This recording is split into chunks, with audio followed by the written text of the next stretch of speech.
Keyword outline. There are a few aspects that make the American healthcare system quite unique, especially when compared to the healthcare systems provided by other nations across the world.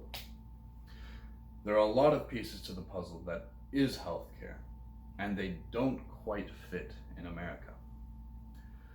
Illnesses are being perpetuated while healthcare services are being deteriorated due to the healthcare system in place in America today. I was born in Canada, where the healthcare system is a little bit different than that provided here in America.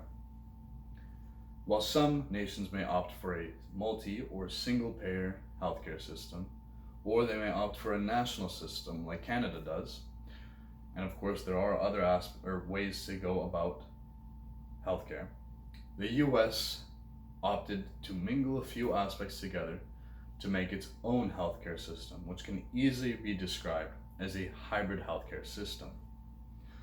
The Department for Professional Employees states that in 2014, 48% of all US healthcare spending came from private funds.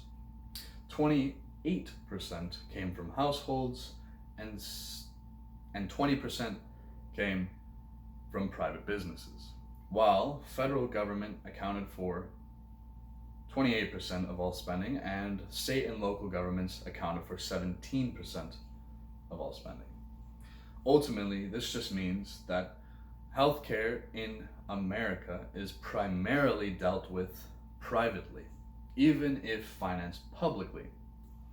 Now, people have to pay ludicrously high premiums and copays in order to get the healthcare services that they need, or maybe even just want. Some basic face surgery, as an example. Americans spend more than almost any human being on the planet for healthcare, and yet still manage to get less for what they're paying. Ali S. Khan, a decorated health worker, states that to the extent we can even refer to an American healthcare system, it functions brilliantly to make money. In 2016, spending on healthcare in the United States reached a total of $3.3 trillion. That's the equivalent of about $10,348 per person. So why is it that it's so expensive and that you don't know how much you're going to pay until after you leave the clinic? That's because there's no competition between healthcare providers in America, which means that they're able to set the prices however they'd like with no repercussions.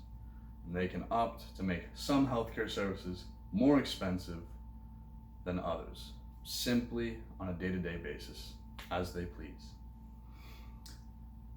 Not only that, but the healthcare system in America is known to be asymmetric information.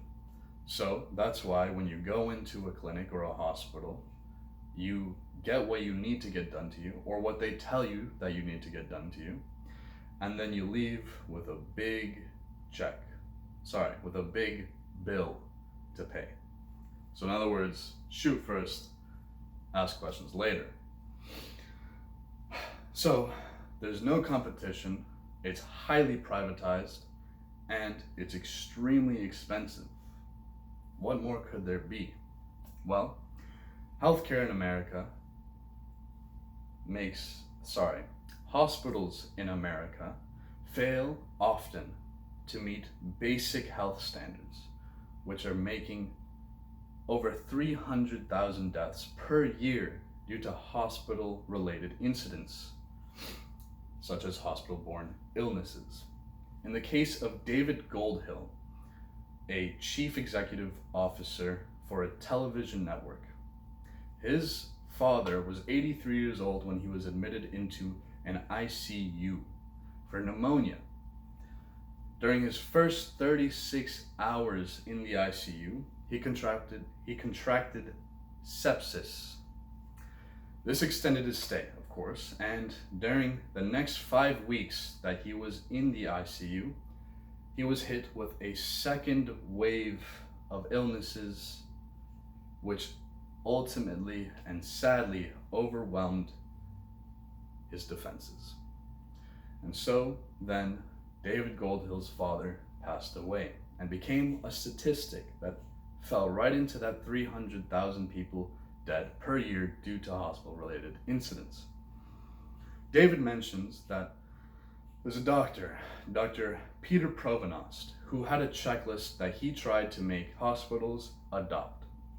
A simple checklist to make sure that hospital employees and healthcare workers could wash their hands and sterilize properly. And while a lot of hospitals did accept that during his trek across the nation, there was a lot of hospitals that struggled to be persuaded to accept this checklist. So in other words, hospitals are blatantly just not willing to go to the basic standard of being clean so that they don't give people diseases or illnesses by working on them. Okay. My conclusion is there's a big problem in America. There's a lot of big problems in America. But healthcare, for me personally, makes it to the top of that list. Well, maybe second. But healthcare in America is non-conducive for helping people, but rather the contrary. And it's more like it would be in a country where we didn't throw all of our money into healthcare. Thank you.